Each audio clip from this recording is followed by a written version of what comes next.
Olá pessoal, boa noite. Meu nome é Raul Monteiro e eu sou editor do site Política Livre. Na nossa live de hoje, nós conversamos com o tributarista, vereador em Salvador e professor Edivaldo Brito.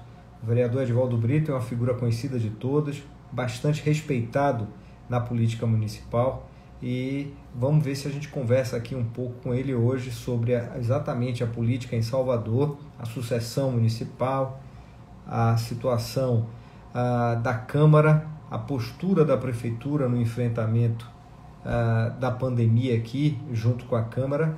Vamos ver se o professor assume aí. Olá, Ricardo, prazer, desembargador Baltazar, prazer estar com vocês hoje aqui. Estamos esperando aqui o professor Edivaldo entrar para ver se a galera toma conta também da live aí. Vamos ver se ele entra. Boa noite, boa noite.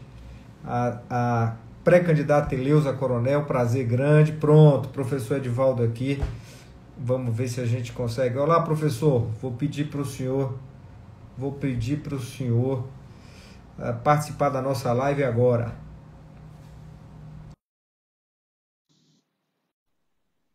Pronto, mandei o link aqui Pronto, professor Estamos Edivaldo juntos. Brito. Prazer grande. Doutor Ah, Edivaldo Brito, Dani, prazer enorme tê-lo aqui hoje à noite conosco, viu? prazer é meu, muito Poder grande. tratar um pouco aí dessa situação da política municipal com o senhor, enfim, saber o que é que o senhor está pensando, o senhor que é uma das vozes mais respeitadas da Câmara de Salvador. É um prazer grande, viu? Satisfação é minha, Raul, poder falar com você, o seu intermédio, com seus seguidores, com a cidade, com o Estado, considerando que você é uma das expressões da comunicação neste Estado e, portanto, no setor político, todos nós lhe temos como referência. Muito obrigado, professor. Isso é uma gentileza muito grande do senhor. Mas, na verdade, só o fato de estar aqui, de frente ao senhor, conversando, aproveitando essa tecnologia, é que nos dá assim, uma honra enorme, porque o senhor realmente é uma referência para todos nós, formou gerações, tanto de advogados quanto de jornalistas também, e é uma figura que, de fato, é respeitada por todos. Mas, professor, eu queria começar conversando um pouco com o senhor e ouvindo um pouco do senhor, como é que o senhor tem avaliado o desempenho da Prefeitura de Salvador, na verdade, da cidade, no enfrentamento dessa crise causada pelo novo coronavírus, né? Que tipo de avaliação, inclusive, o senhor faz do comportamento e das ações da prefeitura no enfrentamento desse grande problema, professor? Olha, eu sou um homem de planejamento. Acho que todas as ações humanas, não só da administração pública, todas devem ser planejadas. Por definição, planejamento é algo que comporta uma flexibilidade enorme. Ninguém vai fazer um planejamento, ainda que ele seja um plano rígido, que ele se transforme em algo imutável. E o que me parece que faltou foi planejamento. Dir-se-á, planeja-se uma crise? Não, planeja-se para, em havendo uma crise, você estar preparado. Eu acho que tem uma norma no Código Civil, edição de 2002, muito apropriada para o nosso seguidor entender. Lá existe uma regra dizendo que se ocorrer um caso fortuito, e assim se chama aquele episódio da natureza que é imprevisível, ou se acontecer uma força maior, assim se chama uma ação humana que impeça um devedor de alguma coisa cumprir a sua prestação, lá se diz que em acontecendo um fato, um caso fortuito ou uma força maior, mesmo assim o devedor terá que cumprir a sua prestação, salvo se ele tiver feito a previsão. Portanto, eu falei de imprevisível, mas quero dizer que o advogado que vai redigir o contrato vai colocar lá o fato previsto. Se acontecer um fato, caso fortuito, o devedor não cumpre a prestação, e seja lá qual for o caso fortuito que o advogado caracterize. Quando você vai fazer a campanha eleitoral, estamos em campanha eleitoral este ano, a legislação pede que você faça um plano e entregue ao Tribunal Regional Eleitoral. Esse plano não é para constar, não é porque você tenha que atender uma formalidade, é porque você vai ter que ser cobrado, não é, quanto à realização desse plano. E, óbvio, estamos numa campanha eleitoral. Quem for candidato, portanto, a cargo majoritário, vai ter que elaborar esse plano para entregar ao tribunal. E a pergunta será: neste plano constará essa hipótese que eu estou levantando agora? Nesse plano constará, aí sim deverá constar, como vai proceder a administração nos efeitos dessa pandemia, que nós não sabemos quando vai acabar, mas sabemos com certeza que os efeitos existirão. Então, Raul, o que eu quero dizer com isso é que a prefeitura não tinha um planejamento. Tanto que você pode ver que foi um Deus nos acuda, correu-se para tudo. Não é? E o que é pior, e que foi a parte que mais me ofendeu, foi que tudo foi resolvido no plano sanitário, ou se pretendeu resolver, mesmo sem planejamento. De um lado, o governo do estado da Bahia, do outro lado, a prefeitura de Salvador. Mas na hora de tratar o contribuinte, foi maltratado. E veja, se eu tenho tantos anos da minha vida voltados para esse tipo de pesquisa, não poderia ter sido jogado na lata do lixo, como foi um projeto que eu fiz para resolver o problema dos contribuintes de impostos municipais depois da pandemia. Porque, certamente você vai me perguntar e eu vou lhe responder, este plano que foi anunciado pela prefeitura há poucos dias não resolve. Porque eu quero saber, uma pessoa que não tem onde cair morta, não recebeu um tostão, e tem milhares de pessoas assim. Esta pessoa, meu caro Raul, como tem dinheiro para pagar, mesmo parcelado, como em alguns casos foi colocado? Portanto, lamento que o meu projeto sobre diferimento, empurrar esse tributo para depois que viesse a solução do problema da pandemia. Ou então, uma moratória, que está prevista, inclusive, no Código do Município, está colocado, eu direi, na lata do lixo, Raul, com muita mágoa. Muita mágoa, porque até agora não saiu da Comissão de Constituição e Justiça. É bom saber que o projeto não era para atender impostos de Edivaldo Brito. Era para atender impostos de quem não tinha condição de pagar, porque eu tive. Mas quem não tinha condição de pagar, que é o que me interessa. Portanto, respondi sua pergunta muito longa, mas foi para lhe dizer que não estou satisfeito com as providências que estão aí, tomadas pelo governo municipal. Doutor Edivaldo, a resposta não foi muito longa, não. Acho que ela, na verdade, teve a amplitude que a questão merece realmente. Eu queria aproveitar, inclusive, para perguntar ao senhor que tipo de avaliação o senhor acabou de tocar, quer dizer, numa proposta que o senhor elaborou, vendo aí no longo prazo como é que a prefeitura poderia se desincumbir de todas essas demandas que surgiram a partir dessa pandemia, mas a proposta permanece lá numa das comissões da Câmara. O que eu queria perguntar ao senhor é exatamente isso, doutor Edivaldo. Como é que o senhor vê também o desempenho da Câmara Municipal de Salvador no enfrentamento dessa crise e na parceria com o prefeito para minimizar os efeitos da pandemia aqui em Salvador, né? Parece uma contradição a resposta de agora, Mas não é, e eu explico. Quando eu disse na anterior que estou insatisfeito porque meus projetos não saíram da casca do ovo. Foram 3 projetos, inclusive um contrário à expedição de certidão positiva em função dessa situação. Não é? Disse, não, mas há um ato aí dizendo que as certidões poderão ter tal ou qual comportamento, mas não foi isso que eu quis. Eu quis foi não inscrever as pessoas no CADIM, porque a inscrição da pessoa no CADIM, eu sei disso por experiência própria, é uma morte civil. Pois bem, parece contraditório que eu vou responder agora. A Câmara se comportou divinamente bem, sob a liderança de um sujeito que é realmente um político da maior envergadura nessa nova geração.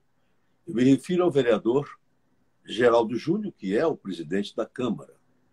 Todas as solicitações feitas pelo Poder Executivo foram todas votadas com rapidez, todas pelo sistema à distância, para alguns, como eu, todas ou com a presença de outros tantos que puderam estar presentes sem nenhuma comorbidade com esse covírus. Né? Eu não perdi uma votação. Votei em todas. E atendi, sim, àquilo que a Prefeitura solicitou. De modo que todas. Agora, por que pareceu contraditória essa minha resposta? Porque, na realidade, o prefeito tem uma maioria. E eu não estou, Raul, como um inocentezinho, um menininho que não entende desses políticos, não. Eu não estou com isso, não. Eu tenho absoluta certeza de que é assim o jogo político. Mas é preciso também que a sociedade compreenda esse jogo político. E se ela quiser esse jogo político, ela continua fazendo. As eleições estão aí na porta. Se ela não quiser esse jogo político, ela modifica. Que jogo político? A população elege um prefeito e elege uma sua maioria esmagadora. Essa maioria esmagadora, lógico, tem, portanto, que ficar com este prefeito eleito. Ruim é se não ficasse. Era indecente se não ficasse. E, portanto, quando o comando vem e diz este projeto não é para ser votado, não é mesmo. E a gente que é minoria não consegue emplacar. Disse-a, e não pode conversar, ajustar, a política não é isso? Sim, eu tenho feito muito isso e tenho sido feliz muitas vezes.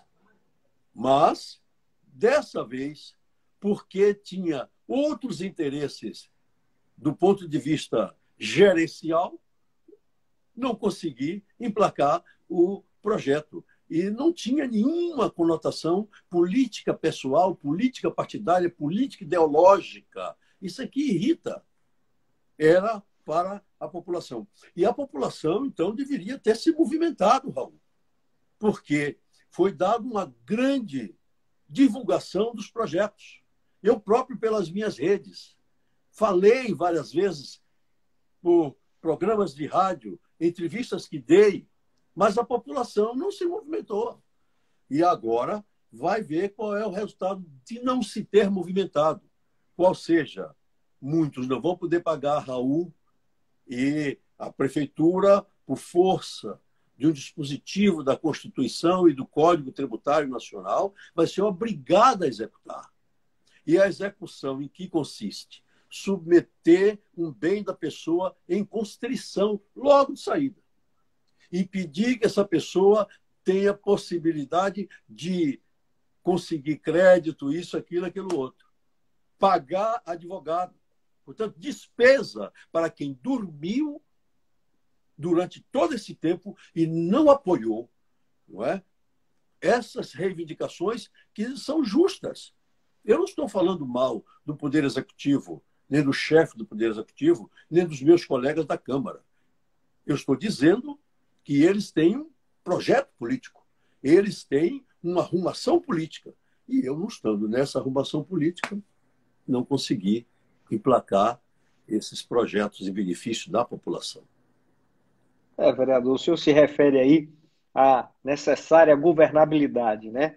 Que muitas vezes termina sendo incapaz de efetivamente mudar a rota de determinados posicionamentos que o executivo toma. Mas antes de você fazer a próxima pergunta, mas a governabilidade estava assegurada, porque o município de Salvador, como todos os outros municípios, participam de um sistema financeiro que a Constituição estabeleceu, que são os recursos de participação. Há vários impostos, como o ICMS, só para dar o exemplo de um estadual, o imposto de renda, o IPI, que são impostos de participação, compõem fundos. Além disso, o Congresso Nacional votou verbas, não foi o presidente da República, o Congresso Nacional votou verbas e que se tinha pensado que Salvador receberia por volta de 200 e poucos milhões de reais. Então, não tirava a governabilidade. Podia tirar, sim, projetos faraônicos para fazer ruas dessa natureza, atender esse ou aquele aspecto num momento de disputa eleitoral, mas dizer que faltava governabilidade, não. E sua live hoje está dando uma oportunidade de nós discutirmos isso com a comunidade. A comunidade é que é dona de tudo isso. Ela que sabe o que quer fazer. Desculpe eu ter lhe interrompido, mas nada, foi vereador, a palavra nada, vereador. governabilidade que eu quis mostrar que não se tira a governabilidade. Perfeito, vereador. Esclarecimento do senhor perfeito. O senhor, enfim, escutá-lo é realmente compartilhar um pouco dessa sabedoria aí. Obrigado. Com essa gentileza com que o senhor se coloca, enfim, inclusive nos embates públicos e políticos. Mas, vereador, apesar da firmeza, né? Sou uma pessoa extremamente educada, mas bastante firme. Eu próprio já vi diversas vezes o senhor se posicionando em alguns momentos lá na Câmara de maneira bastante aguerrida. Sou testemunha disso. Obrigado. Mas, vereador, veja, o senhor tocou aí, acho que numa questão realmente fundamental. Agora, que é a questão do financiamento da cidade, né? Sobretudo num momento desse de pandemia, embora, como o senhor destacou, não houve interrupção no fluxo de recursos dos fundos de que Salvador participa. Agora, para esmiuçar um pouco mais, vereador, essas propostas que o senhor apresentou, que o Executivo praticamente desconsiderou, com as medidas fiscais que o prefeito tomou, inclusive muito recentemente, como é que o que o senhor compararia entre o que o senhor propôs e efetivamente o que a prefeitura terminou decidindo com o apoio da maioria da Câmara? Veja, em primeiro lugar, só para lembrar, a Câmara pegou 30 milhões de reais de empréstimo tomado pela Prefeitura e que estava destinado a um projeto e a Câmara autorizou que fossem direcionados para esse momento de crise. Constituiu-se uma comissão presidida pela vereadora Marta Rodrigues, eu faço parte, para acompanhar a aplicação desses valores. Em que distingue, agora a sua pergunta, em que se distingue o que eu propus e o que foi anunciado no final desta semana que passou e que até hoje, pelo menos hoje de manhã, meu gabinete não tinha recebido o texto, de modo que eu vou falar com você pelo que eu li e ouvi pela mídia eletrônica e li na mídia física, os jornais, que seriam colocados em benefício dos devedores algumas benesses, como diminuição do valor da multa, portanto, não foi excluir a multa, diminuição de valor de juros, portanto, não foi excluir juros, parcelamento, portanto, não foi empurrar o débito. Pronto. Basta dar esses três aspectos. O que é que eu propus? Em primeiro lugar, foram 3 projetos. O primeiro projeto era diferir, com DI, diferimento. Diferir o pagamento, que é empurrar o pagamento. Então, todas as pessoas que deviam, por exemplo, o mês de fevereiro, e que logo com a pandemia, ali por 10, 11, 12, 15 de março, deixaram de poder abrir seus estabelecimentos, etc., essas pessoas começaram a dever numa fase que ainda não tinha pandemia, mas cujo pagamento seria na época da pandemia, que não pôde fazer. Então, essas pessoas teriam esse imposto diferido para depois da pandemia. Eu cheguei a marcar uma data que era 20 de março. Pronto. Depois, não satisfeito, porque vi que não andava esse projeto, apresentei um outro muito mais abrangente, que era o da moratória. O que é moratória? É a concessão de um prazo para que as pessoas paguem o que devem ao setor público. A moratória está prevista no Código Tributário Nacional e está prevista no artigo 9º do Código Tributário do município. Perguntar-se-á, por que só tem um artigo no Código Tributário do município? Porque basta que o Código sinalize que esta categoria pode ser aplicada em Salvador para que nós todos, advogados, juízes, promotores, contribuintes, para que todos nós nos dirijamos ao Código Tributário Nacional, que são as normas gerais saídas da Constituição. Pois bem, essa moratória seria assim: se lá para dezembro, que Deus nos ajude que seja em setembro, disser assim, acabou a pandemia, todo mundo pode sair sem protocolos, fazer sua festinha na sexta-feira com um cavaquinho e uma cantoria, todo mundo pode estar livre para ter sua vida. Aí, esse é o ponto para se contar 90 dias, a partir do qual as pessoas vão se refazendo para pagar o imposto lá no final dos 90 dias. Primeira hipótese. Segunda, se ao terminar os 90 dias, ou mesmo antes, por uma previsão de cada um, for verificado que não há possibilidade de atender, pede-se um parcelamento.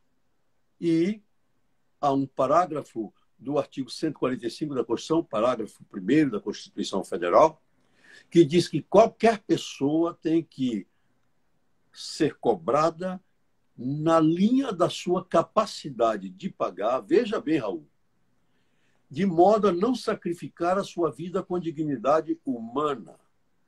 E sendo assim, se eu alego que vai sacrificar a minha vida com dignidade humana, por isso eu não tenho capacidade de pagar, aí diz esse dispositivo: a administração está liberada para ir verificar a efetividade da alegação do contribuinte, de modo que respeite as leis e não atinja, portanto, já pela outra linha, essa dignidade da pessoa humana.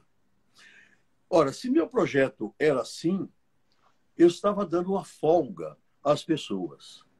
O primeiro projeto que o município... Primeiro projeto não, a primeira providência do município, que eu nem sei se ele tinha competência para fazer, o chefe do executivo, foi pegar o IPTU, só o IPTU, do mês de julho, que seria pago em agosto, e jogar para dezembro.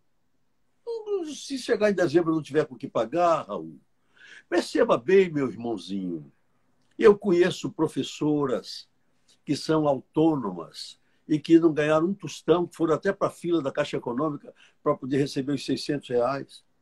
Eu estou citando professora porque é o melhor exemplo que eu posso lhe dar de uma pessoa que não iria, pela própria condição de professor, alegar uma coisa que não fosse verdadeira. Essa pessoa, Raul, não tem dinheiro para pagar o IPTU, rapaz. IPTU não é um imposto que incide sobre uma atividade econômica lucrativa. Ele incide sobre o operário, ele incide sobre a viúva, que perdeu seu marido nessa pandemia. Ela incide sobre a mãe ou o pai ou o tio que perdeu o arrimo de família nessa pandemia. Eu não estou, portanto, preocupado com quem tem atividade lucrativa, que pode até refazer esse lucro lá na frente. Mas quem não tem atividade lucrativa, como esses exemplos que eu estou dando, pagar IPTU com parcelamento, mas com 50%, quanto seja lá de multa, não devia ter multa nenhuma. Devia ter o valor do imposto que seria pago agora ser cobrado lá na frente, depois da pandemia, nu e cru, como seria agora. É isso que eu estou falando. Então, meu projeto não tem nada a ver com esse da prefeitura, e a prefeitura fez um projeto para enganar não a mim, mas a quem está indo na lábia dela. Agora, professor, de qualquer forma, eu imagino que a prefeitura deve, provavelmente, ter apresentado uma justificativa muito boa para não acatar pelo menos uma parte dessas medidas que o senhor propôs. O senhor fez uma análise, deve ter feito uma análise naturalmente do impacto que as sugestões que o senhor fez, se fossem atendidas, poderia causar no sistema de arrecadação da cidade? Por isso mesmo que as propostas minhas, elas faziam condicionamentos. Quem não provasse a incapacidade de pagar, teria que pagar. Eu lhe confesso, vou dar meu exemplo. Eu não teria como alegar incapacidade de pagar porque eu não fiquei atingido diretamente pela pandemia. Eu sou um funcionário público. Sim. E os funcionários continuaram recebendo. Que alegação poderia ter? Eu estou falando de quem ficou impedido. Você veja, você disse, se eu fiz algum cálculo, fiz, tanto que eu alegava sempre que o município, tendo um socorro dado pelos 200 milhões que se anunciou que o município receberia, e deve ter recebido, porque ninguém disse que não recebeu, mas 30 milhões que nós, na Câmara, direcionamos de um projeto para atender essas questões da pandemia, eu, então, não tinha dúvida que o problema não iria ser de grave circunstância para a prefeitura. É que, na realidade, eu cheguei a um ponto, Raul, olha só, eu cheguei a um ponto que gritei, cheguei a pedir assim, gente, senhor prefeito, quem for o líder do prefeito, bota outro nome no projeto, escreve João da Silva no projeto, que é o nome de meu pai, para poder ver João, né? Escreve Dona Edith no projeto, que é minha mãe. Bota assim, esse projeto foi assinado por senhor João e por Dona Edith. Pronto.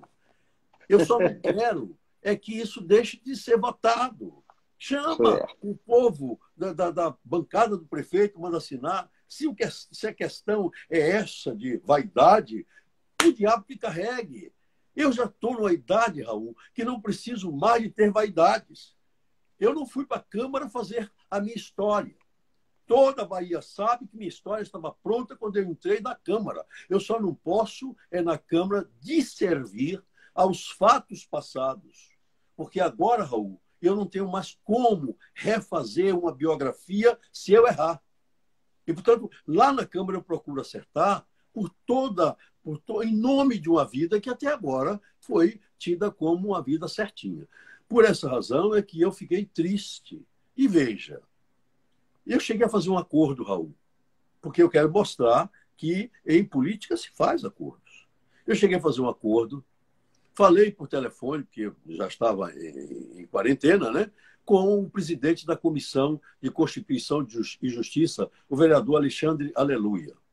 Ele combinou comigo, disse, professor, eu posso, em vez de colocar no artigo 1º que esta é uma lei concessiva, para ser uma lei meramente autorizativa, disse, ótimo, meu filho, eu não estou disposto a não ser sensibilizar a todos de que nós estamos vivendo um momento dessa natureza.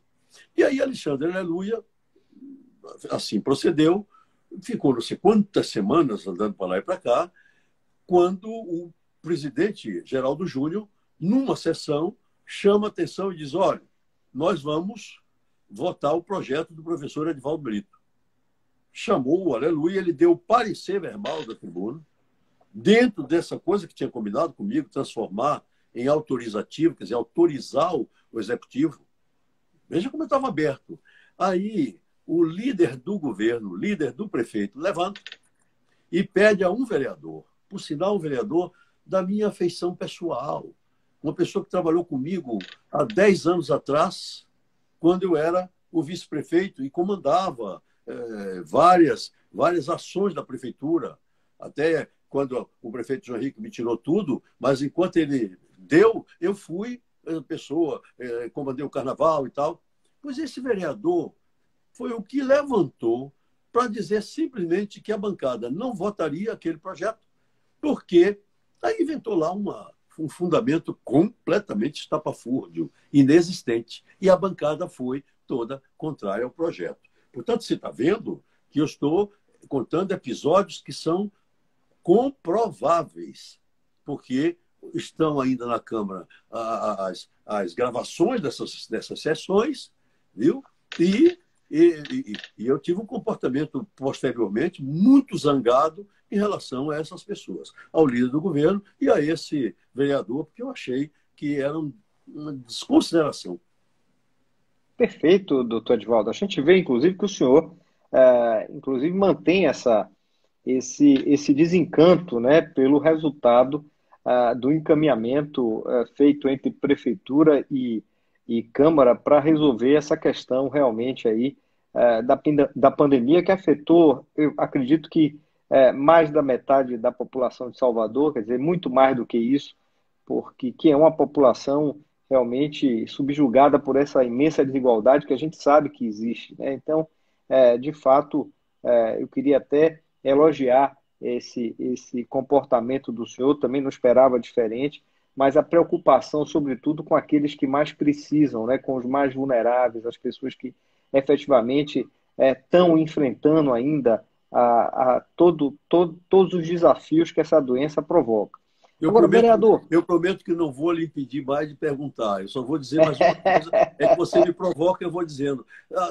Sabe, a prefeitura teve o desplante de mandar os boletos de taxa de fiscalização de funcionamento. O Raul não precisa ser tributarista, não precisa ser jurista, não precisa ser nada iniciado em direito, não. Taxa de fiscalização do funcionamento, filho. Que funcionamento? Teve tudo gente, parado, né? Tudo parado. Teve gente que era da atividade de cultura, que foi uma das mais perseguidas por essa pandemia, que recebeu o boleto. Esse boleto vai ter que ser pago. Desculpe. É verdade, professor. Vai ter que ser pago, né? Mas, professor, o senhor não acha que também teria sido oportuno que, aproveitando esse momento tão delicado, a prefeitura discutisse também algumas propostas relacionadas a, não sei se o enxugamento da máquina, mas medidas que efetivamente dessem a ela, talvez, um pouco mais de tranquilidade e de margem para, neste momento, investir mais na própria cidade. Eu sei que o prefeito, inclusive, liberou aquele voucher, né?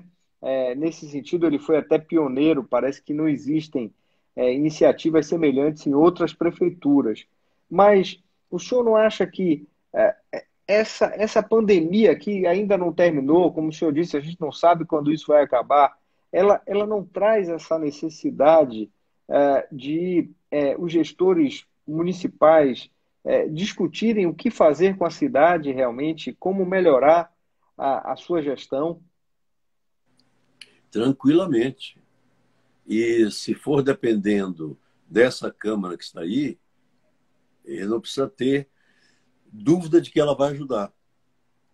Entendeu? Nós temos, repito, uma liderança na Câmara, na pessoa do presidente, que é uma segurança para todos nós, para os outros 42 vereadores e para o próprio prefeito. De modo que, tranquilamente, se vier, olha o problema do planejamento, se vier um plano nessa direção, a Câmara vai se debruçar e, com rapidez, vai votar isso. Entendeu? Então, eu acho que é hora de reexaminar.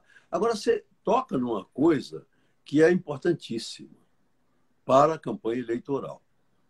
Eu quero saber dos candidatos à majoritária e mesmo os candidatos a vereador, que conhecimento eles têm da situação atual para se posicionarem do que vão fazer a partir de 1º de janeiro de 2021. Porque nós vamos enfrentar uma outra situação em 2021. Já está a Lei de Diretrizes Orçamentárias na Câmara para ser votada, não é? Era a hora de todo mundo estar apreciando para poder posicionar-se. Essa Lei de Diretrizes Orçamentárias foi posta em votação, foi posta na pauta, e nós não tivemos direito de fazer uma emenda. Uma emenda só não tivemos. E, então, é como se nós vivêssemos na Câmara para dar amém a toda coisa que vem do outro lado da rua, do outro lado da praça. Nós somos vereadores também, com todos os outros vereadores da bancada da situação. Nós somos tão cultos e inteligentes e preparados como todos os outros. Somos 43 mulheres e homens preparadíssimos. A minha exclusão, porque sou a pessoa que está dizendo isso, eu não vou dizer que eu sou preparadíssimo, mas imagino que eu tenha algum conhecimento das coisas. E por que, então, que não se aceita, rapaz, nada do que a gente faz? Então, se vier um plano para enxugar a máquina, para tudo isso, nós vamos votar. Favorável ou desfavorável aqui ou acolá, mas vamos votar.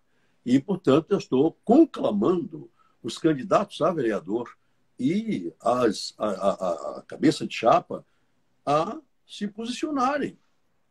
Acho que nessa campanha não temos que estar federalizando a campanha. Não tem que sair daqui para estar perguntando se o presidente da República é feio ou bonito, se ele toma cloroquina ou cloroquina, ou ele toma o diabo que carrega para as profundas do inferno. O que nós temos que discutir, quem está acompanhando essa live formidável de Raul Monteiro, é a cidade. É o que precisa para a cidade. Acorde, portanto, munícipe. Esta cidade precisa da sua participação nesta hora. Não fique no engodo de ninguém. Cobre de cada um o que está pensando fazer depois de 1º de janeiro de 2021. Entendeu, Raul? Porque vamos encontrar, inclusive, uma prefeitura com uma dívida de financiamentos tomados, de empréstimos tomados, que vão perto dos 8 bilhões. Os 8 bilhões que eu estou falando, perto, porque é o nosso orçamento, em regra, de 8 bilhões. O endividamento da prefeitura, até quando foi votado lá pela maioria, ia quase 1,5 bilhão. Ou 1 bilhão, porque nós pegamos algum recurso e transferimos, ou quanto seja. O importante é que a prefeitura tem dívidas que vão ser pagas pela próxima administração. Essa próxima administração já pensou de onde vai tirar dinheiro? Raul Monteiro, prepara o órgão mais sensível do teu corpo, o órgão mais sensível do corpo humano, que é o bolso, porque vai ter que haver escorcha tributária para poder pagar, se a Câmara for aquela que aplaude totalmente o chefe do Executivo. O modelo, portanto, de administração e o modelo de legislativo está na mão do eleitor. Professor, eu queria fazer aí uma referência ao candidato Arnaldo Lessa, a José Luiz Sobreira, a Schutter, algumas pessoas que apareceram aí na live prestigiando o senhor, enfim. Muito obrigado a todos vocês que estão participando. Eu também agradeço, sobretudo, meu colega querido Arnaldo Lessa, entendeu? Foi uma pena quando o Arnaldo não se reelegeu. mas fomos colegas de uma legislatura. Ele foi extremamente qualificado como vereador. Eu agradeço, portanto, esse acompanhamento que ele está fazendo. Que bom, professor. Agora, professor, o senhor tocou num ponto aí que me parece muito interessante, quer dizer, provavelmente a próxima gestão, independentemente de quem ganhe a eleição, terá uma cidade profundamente abalada por tudo isso que aconteceu nesse ano, né, desde março, desde que essa doença se tornou pandêmica. E, no entanto, a gente não vê, na verdade, os pré-candidatos a prefeito. Nós temos muitos deles, nós temos, acho que hoje, 7 ou 8 candidatos a prefeito de Salvador, né? Nós não vemos nenhum deles efetivamente propondo uma discussão sobre esse day after, né? Sobre o que é que vai acontecer, como o senhor falou, logo em janeiro, assim que tomar posse o novo prefeito com a cidade. Quer dizer, existem situações que foram encaminhadas, existem outros desafios que vão surgir aí em decorrência exatamente do desenrolar dessa pandemia, que a gente não sabe, né, como é que vai se estabelecer, a gente não sabe se a gente vai efetivamente controlar isso com as medidas de liberação que estão acontecendo, mesmo com todos os cuidados e recomendações. Eu queria saber do senhor por que o senhor acha que os pré-candidatos mantêm esse silêncio tão forte em relação a uma situação que é essencial à vida da cidade. Quer dizer, a imprensa não está cobrando, os candidatos não sabem o que fazer. O que efetivamente está acontecendo, professor?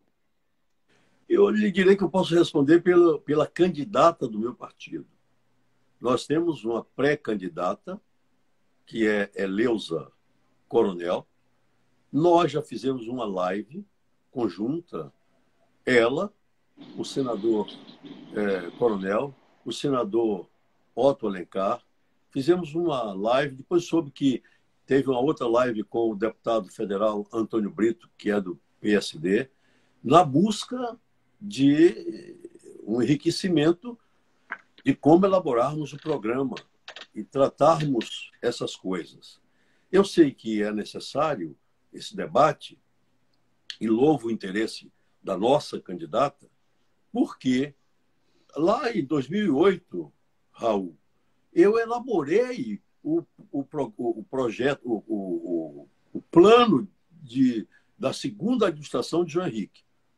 É claro que não se seguiu esse plano pelas circunstâncias históricas, que não precisa voltar a elas, mas elaboramos isso. Foi uma equipe formada por um grande número, estava o próprio, hoje, deputado federal Antônio Brito, que nos ajudou, não é? Estava o atual secretário de Mobilidade do prefeito ACM Neto, não é? Estava conosco naquele tempo, estava um outro secretário que foi de Fazenda de João Henrique.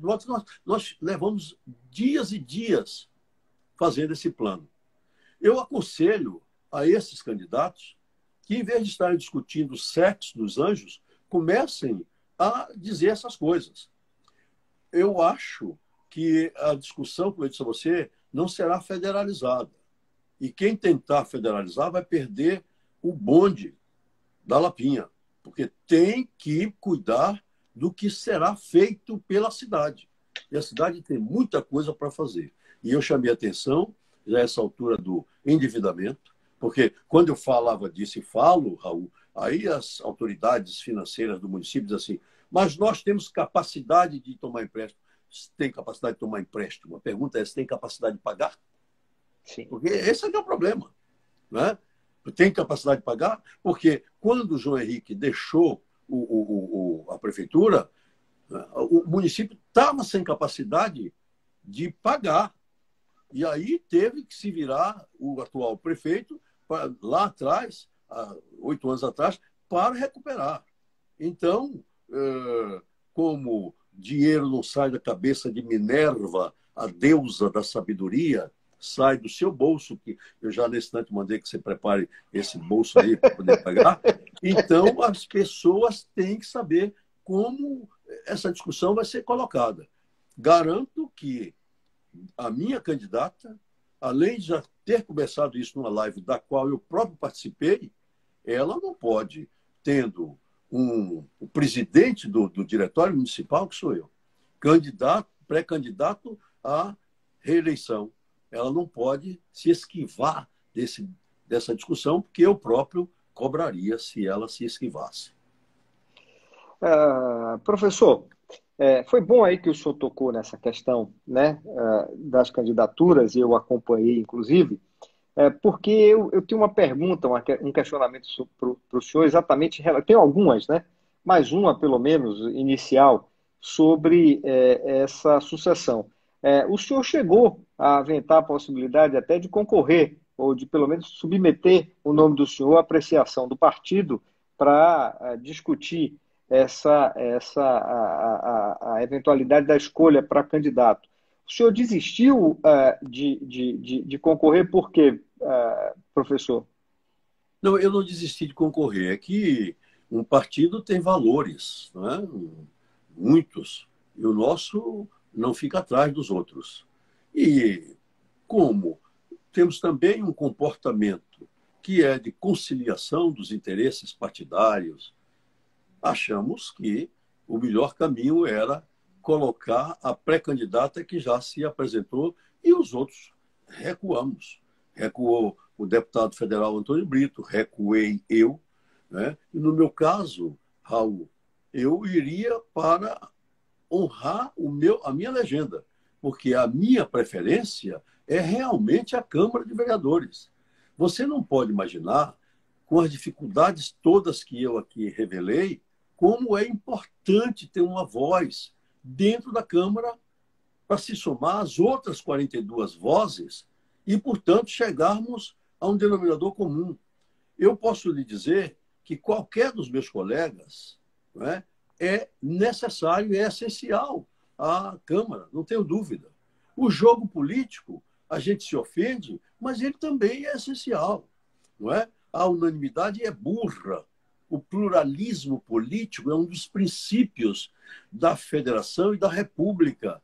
Está esse pluralismo político no artigo 1º da Constituição, dizendo isto. Então, eu sofro porque sou minoria, não é? Eu tenho dois grandes nomes do mundo filosófico e jurídico que todo mundo conhece. Um é um sujeito chamado Hans Kelsen, que quem é advogado sabe demais. O outro é Norberto Bobbio, que quem é estudioso de política sabe demais. Um diz que as minorias, as maiorias só existem porque existem as minorias. Kelsen.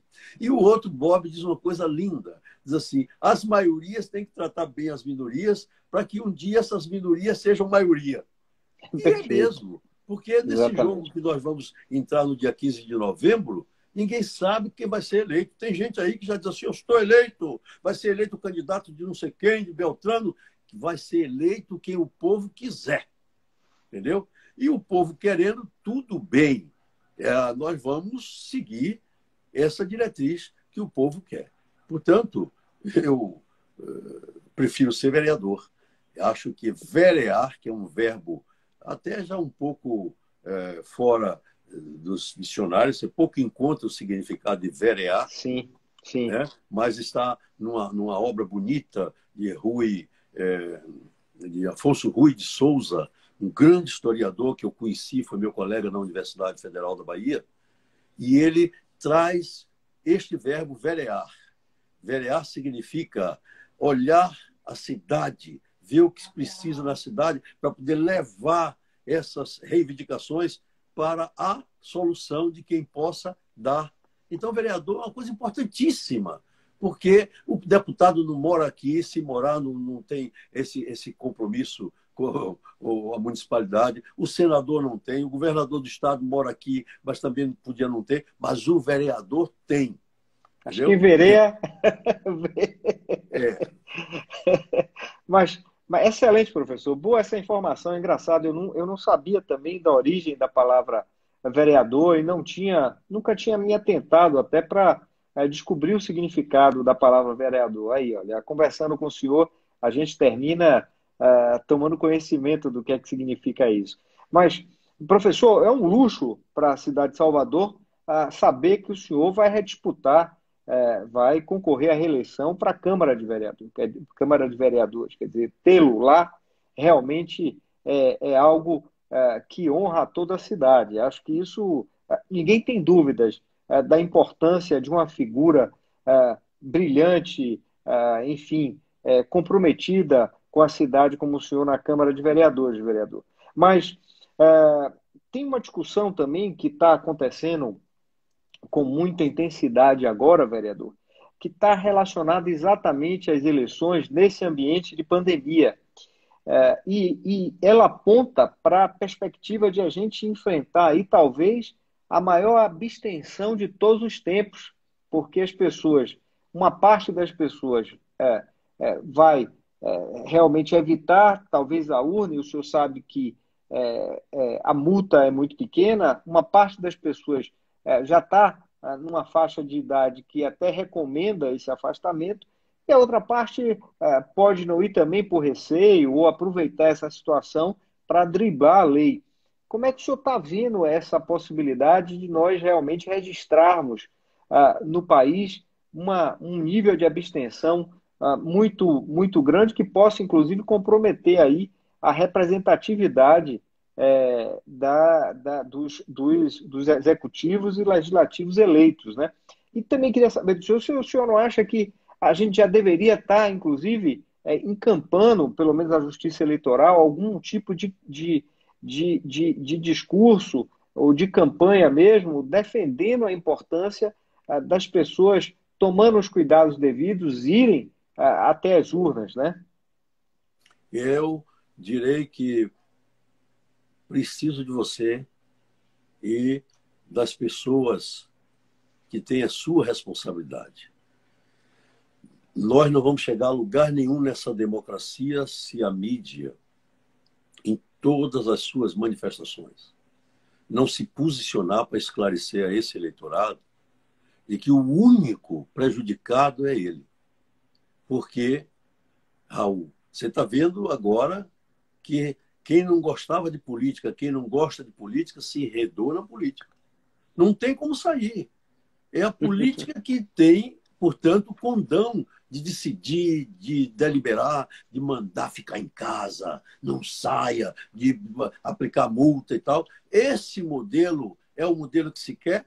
Então, as pessoas vão discutir se houver uma outra situação, não essa que Deus nos livre, mas uma outra situação que exija o poder de polícia do município ser, portanto, aplicado, como estará preparado aquele que foi eleito a 15 de novembro? Essa que é a questão.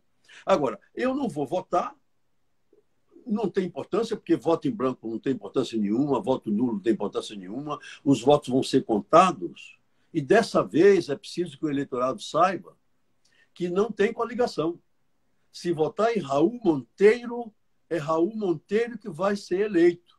Os votos de Edivaldo Brito não se comunicam com os votos de Raul Monteiro, a não ser que esteja no mesmo partido.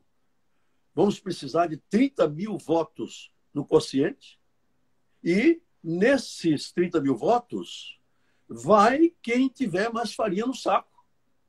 Se não fizer esse volume, não tem coligação. Então, eu preciso esclarecer muito isso ao eleitor. Eleja o seu candidato. Cobre depois dele, porque depois você nem se lembra de quem votou. Então, chame ele para debater, chama para associações, faz lives, que agora está uma maravilha. Descubra o pensamento dele. Porque teve gente nessa questão aí que se aborreceu porque esse ou aquele vereador ficou contra essa ou aquela figura, contra essa ou aquele chefe de executivo. Que besteira! O chefe do executivo estava salvando sua própria pele, que não queria terminar um mandato sem fazer as obras de fachada, sem isso, sem aquilo. Pouco está se lixando com quem teve que fechar seu estabelecimento. Você está entendendo? E ninguém discutiu isso. As lives não foram para discutir isto. Mas ainda dá tempo. Eu espero que se discutam essas coisas. Mas o voto em branco, o voto nulo será um crime. E será, portanto, um efeito negativo para o próprio autor do voto nulo, ou o próprio autor do voto em branco, ou para aquele que nem lá foi. Vai sofrer, porque a representação, Raul, que pode sair de uma urna tão viciada como esta, do ponto de vista social, viciada do ponto de vista social, porque não tem todas as correntes políticas, vai ser um desastre. Vamos ter que precisar muito de Raul Monteiro para fazer esses esclarecimentos e nos ajudar.